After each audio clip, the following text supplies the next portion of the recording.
சந்தானம் அவர் வந்து எனக்கு நல்லா பழகும். நாங்கள் எல்லாம் ஒரே டீம். ராம்பாலா சார்கிட்டேருந்து வந்தவங்க எல்லோரும், லொல்லு சபாலது.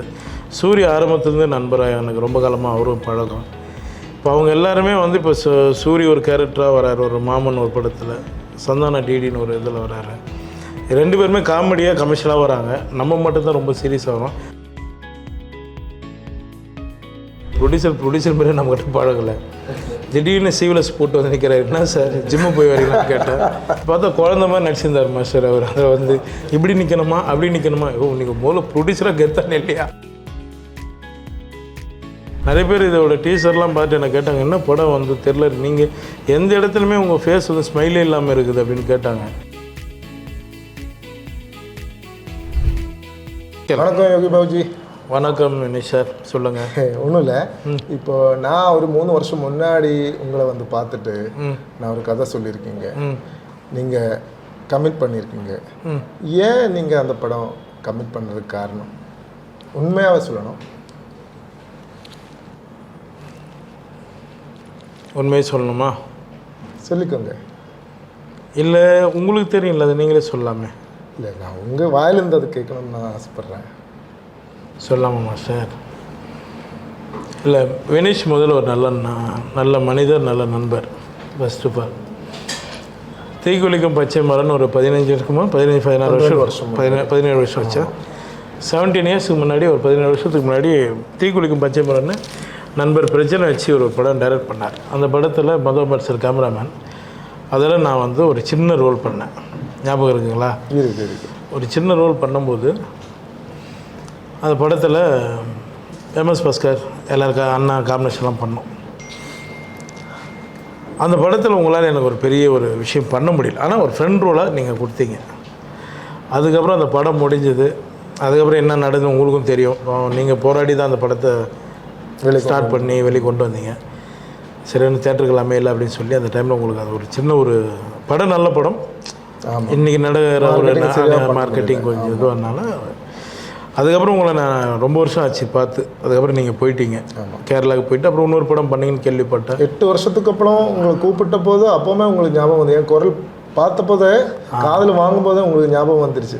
ஆமாம், நான் 8-9 வருஷத்துக்கு அப்புறம் எனக்கு முதல் முறையாக நான் வந்து டி நகர் போயிட்டுருக்கேன். இப்போ மழை. அப்போது எனக்கு வினீஷ் சார், டைரக்டர் சார் வந்து எனக்கு ஃபோன் பண்ணுறாரு. அவர் வாய்ஸ் எனக்கு கேட்ச் பண்ணி, சொல்லுங்கள் வினீஷ் சார்னு ரொம்ப ஆச்சரியப்பட்டார். இல்லை, உங்களை நான் மீட் பண்ணோம் அப்படின்னு சொன்னார். சரி, ஓகே வாங்க மீட் பண்ணலாம், என்ன மேட்ரு அப்படின்னு சொல்லி நம்ம ஏவிஎம்மில் மீட் பண்ணோம். ஏவிஎம்மில் மீட் பண்ணும்போது உங்களோட பிரச்சனைகள் கொஞ்சம் இருந்தது, அதை விட்டுருவோம். அந்த கொரோனா டைம்லாம் ரொம்ப நீங்கள் லாஸ் ஆகிருக்கீங்க. ஒரு படம் பண்ணணும்னு சொன்னார். நீங்கள் வந்தீங்களா சார்? நீங்கள் வந்தீங்க கூட. ஒரு படம் பண்ணணுன்னாரு. அதுக்கு விநாயகர் தான் சாட்சி, ஏவிஎம் விநாயகர் தான். அது முன்னாடி தான் நின்று பேசணும். மழை வந்தது. சரி, பரவாயில்ல, நான் கண்டிப்பாக பண்ணுறேன், கதை கூட கேட்காம. நீங்கள் ஒரு பவுண்டர் எடுத்துகிட்டு வந்தீங்க. ஆமாம், உங்களோட பிரச்சனை தான் எனக்கு முதல்ல தெரிஞ்சு. 10 நிமிஷம் மட்டும்தான் பேசியிருக்கோங்க. அவ்வளோதான் நம்ம பேசணும். ஆமாம், நீங்கள் படம் பண்ணுங்கள். ஏன்னா என்னை வச்சு அன்றைக்கி ஒரு சின்ன ரோலுக்கு யோசிச்சு ஒரு டைரக்டர், நீங்கள் இந்த நிலைமையில் இருக்கக்கூடாதுன்னு சொல்லி நான் இந்த படத்தை நான் பண்ண சொன்னேன். கரெக்டுங்களா? சரி, ஓகே. இப்போ வந்துட்டு படம் முடிச்சாச்சு. நம்ம இப்போ அடுத்த 16ஆம் தேதி நம்ம வெளியிட போகிறோம். இப்போ உங்களுக்கு என்ன தோணுது? படம் முடித்த பிறகு இந்த படத்தோட கேரக்டரை பற்றி, இந்த படத்தோட ஸ்கிரிப்டை பற்றி, கதையை பற்றி இப்போ உங்களுக்கு என்ன தோணுது? எனக்கு நீங்கள் ஓப்பனாக சொல்ல போனால் நான் கதையை உங்ககிட்ட கேட்கல. கரெக்டாக அப்போ கேட்டதே கிடையாது. கதையை நான் கேட்கல. ஏன்னா உங்களுக்கு தெரியும், இவருக்காக நான் இந்த படத்தை நான் பண்ணேன். அது கதையோட இது வலுவு எனக்கு தெரியாது. பட் ஆனால் நான் படம் பார்த்துட்டேன். இவர் தப்பிச்சாருன்னா போதும். அதுதான் எனக்கு. டைரக்டரும் ப்ரொடியூசரும் 2 பேரும் சேஃப் ஆகிட்டாங்கன்னா எனக்கு அது போகணுன்னு நான் ஆசைப்பட்டேன். இந்த படத்தில் அது இருக்குது. கண்டிப்பாக அந்த படம் உங்களுக்கு சக்ஸஸ் கொடுத்துருவோன்னு எனக்கு நான் பார்த்ததுக்கப்புறம் நான் நம்பிக்கை வந்துடுச்சு. சரி, ரொம்ப நன்றி. அதே மாதிரி நீங்கள் இந்த படத்தில் உங்களுக்கு ரொம்ப பிடிச்ச, கொஞ்சம் உங்களுக்கு ரிலேட் ஆக, மென்டலி ரிலேட் ஆக, சென்டிமெண்டலி இன்வால்வ் ஆக சீன் என்னன்னு கேட்டிங்கன்னா அதை பற்றி ஏதாச்சும் சொல்ல முடியும்? அது அந்த பொண்ணோட, ஒரு சின்ன பொண்ணோட கேரக்டர் ஒன்று நம்ம. சரி, சஸ்பென்ஸ் இல்லைங்களா அது? அந்த இடம் எனக்கு ரொம்ப, ஏன்னா இன்றைக்கி இருக்கிற காலகட்டத்துக்கு எந்த காலகட்டத்திலையுமே அது நடந்துகிட்ருக்கு. அது இதுக்கு இல்லை நம்ம கொஞ்சம் தெளிவாக சொல்லியிருக்கிறோம். அந்த இடம் எனக்கு கனெக்ட் ஆகிடுச்சு. சரி, கண்டிப்பாக அதுதான் நம்ம கருவாக ஆரம்பிச்சிருக்கிறோம். சரி, அது எனக்கு ரொம்ப பிடிச்சிருந்தது. சரி, நம்ம படத்தில் வந்துட்டு முக்கியமான 2 பேர் இருந்தாங்க. ஒன்று வந்துட்டு நம்ம ப்ரொடியூசர் சாக்கிர் அலி. ஆமாம். அதே மாதிரி வந்துட்டு இன்னொன்று ஃபேமஸ் கேமராமேன் மது அம்பாட். அவரை பற்றி 2 வார்த்தை சொல்ல முடியுமா? எனக்கு முதல்ல ப்ரொடியூசரை பற்றி சொல்லிடுறோம். ப்ரொடியூசர் மாதிரியே நம்மகிட்ட பழகலை. திடீர்னு சீவ்லெஸ் போட்டு வந்து நிற்கிறார். என்ன சார் ஜிம்மு போய் வரீங்களான்னு கேட்டேன். ஏங்க இந்த படத்தில் நடிக்கிறேங்க, உங்களையும் உள்ளையா அப்படின்னு பார்த்தா குழந்த மாதிரி நடிச்சிருந்தார் மாஸ்டர். அவர் அதில் வந்து இப்படி நிற்கணுமா அப்படி நிற்கணுமா, நீங்கள் முதல்ல ப்ரொடியூசராக கெத்தானே இல்லையா அப்படின்ற நிலைமையில் நின்றுந்தார். முதல்ல ரொம்ப நல்ல ப்ரொடியூசர், ரொம்ப கடினமாக முயற்சி தான் அவர் பணம் போட்டு இந்த படம் பண்ணியிருக்காங்க. ஏன்னா இந்த படத்தில் அப்போனா சொல்ல போனால் ரொம்ப ஒவ்வொரு முறையும் அவங்க வந்து கஷ்டப்பட்டு தான் இந்த படத்தை முடித்தாங்க. நான் டேட்டு கொடுக்குறேன்னும் போது கூட அவங்களோட சுச்சுவேஷன், அவங்க வரும்போது நான் வேறு ஒருத்தர் இருப்பேன். ஒரு விதமாக இந்த படத்தை நாங்கள் முடித்தோம். இவரை வந்து ப்ரொடியூசர் சார், நீங்கள் இதிலேருந்து நீங்கள் இன்னும் நிறைய படம் பண்ணணும் சார். அதை தாண்டி இன்னொரு விஷயம், நீங்கள் எவ்வளோ வருஷமாக நீங்கள் காமெடி ரோலாக பண்ணிகிட்டு இருக்கு, அதுலேருந்து நடுவில் கொஞ்சம் சீரியஸ் ரோல்ஸ் எல்லாமே பண்ணியிருக்கேன். ஆனால் எனக்கு தோணுது ஆஸ் அ டைரக்டர் மட்டும் இல்லை, ஒரு ரசிகனாக நான் சொல்கிறேன், இங்கே என்டர்லி டிஃப்ரெண்ட்டான ஒரு ஜானர் நீங்கள் பண்ண போகிற ஒரு த்ரில்லருங்கிற மாதிரி. அதை பற்றி உங்களுக்கு என்ன தோணுது? எனக்கு அது புதுசாக தான் சார் இருந்தது. எனக்கு இது வந்து இந்த படம் வந்து எனக்கு புதுசாக தான் இருந்தது. நிறைய பேர் இதோட டீசர்லாம் பார்த்து எனக்கு கேட்டாங்க, என்ன படம் வந்து தெரில, நீங்கள் எந்த இடத்துலையுமே உங்கள் ஃபேஸ் வந்து ஸ்மைலே இல்லாமல் இருக்குது அப்படின்னு கேட்டாங்க. இல்லை சார், டைரக்டர் அப்படி யூஸ் பண்ணிட்டாங்க. இப்போ மண்டேலா கூட பார்த்தீங்கன்னா, மண்டேலா படம் சில படம் பண்ணியிருப்போம், அந்த சீரிஸ் படம் ஏதாவது ஒரு இடத்துல ஸ்மைல் வர அளவுக்கு இருக்கும். இதில் எந்த இடத்துலையுமே இல்லை. அப்போ அது ஒரு உங்கள் கையில் தான் இருக்குது. நீங்கள் தான் அதை மாற்றி விட்டு ஒன்றும் தெரியாத மாதிரி என்ன கேள்வி கேட்டால் நான் எப்படி பதில் சொல்ல முடியும்? ஓகே, இனி இப்போ வந்துட்டு கடைசி கேள்வி ஒன்றும் இல்லை.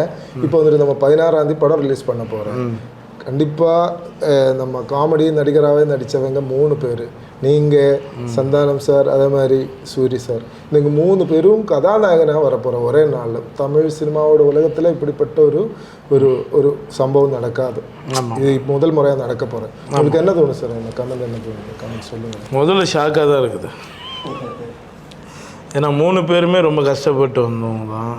எல்லாருமே சினிமாவில் எல்லாம் கஷ்டப்பட்டு தான் வந்திருக்கோம்.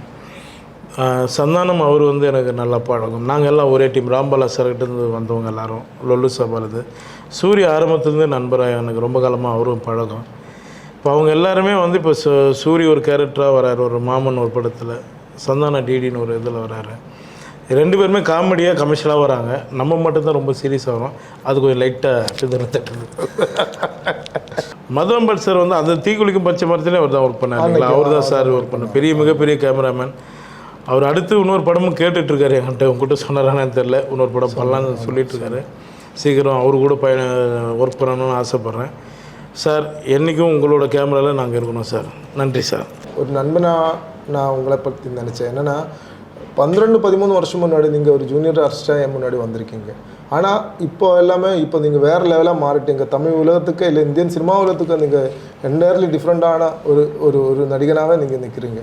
அந்த சூழ்நிலையில் இருக்கும்போது கூட பழைய ஆட்களை எவ்வளோ கஷ்டப்பட்டாலும் சரி, அவங்கள ஏதாச்சும் ஒன்று சப்போர்ட் பண்ணி அவங்க ஹெல்ப் பண்ணணுங்கிற ஒரு முடிவு இருக்குல்ல, அது எல்லோருக்கும் வராது. ஒரு கலாகாரனா அந்த மனசு இவங்களுக்கு இருக்குது. அது ஒரு பெரிய விஷயம். அது ஒன்று. ரெண்டாவது வந்து பார்த்திங்கன்னா, இவர் எப்போவுமே ஆன் த ஸ்பாட்டில், இப்போது நம்ம ஸ்கிரிப்ட் வைஸ் ஏதாச்சும் ஒரு இம்ப்ரவைசிங் தேவையாக இருந்துச்சுன்னா கூட ஆன் த ஸ்பாட்டில் எனக்கு நிறைய சப்போர்ட் பண்ணியிருக்கேன்.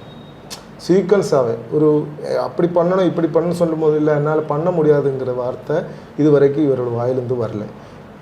அப்புறம் இப்போ ப்ரமோஷன் சம்மந்தப்பட்ட விஷயம், இவர் நம்ம படத்தில் கதாநாயகனாக நீங்கள் நடிச்சிருக்கீங்க. நான் கேட்கும்போது எல்லாமே நீங்கள் கரெக்டாக வந்திருக்கீங்க. அதை விட இப்போ நீங்கள் ஏன் ப்ரமோஷனுக்கு இன்றைக்கி வந்திருக்கீங்க, நான் சொன்னது எல்லாமே நீங்கள் காதில் வாங்கிட்டே இருக்குது. என்னை பொறுத்த வரைக்கும் எனக்கு 100% நீங்கள் டெடிக்கேட்டடாக வேலை செஞ்சுட்டு தான் இருக்குது. இதுதான் என்னோடய ஒப்பீனியன். நன்றி.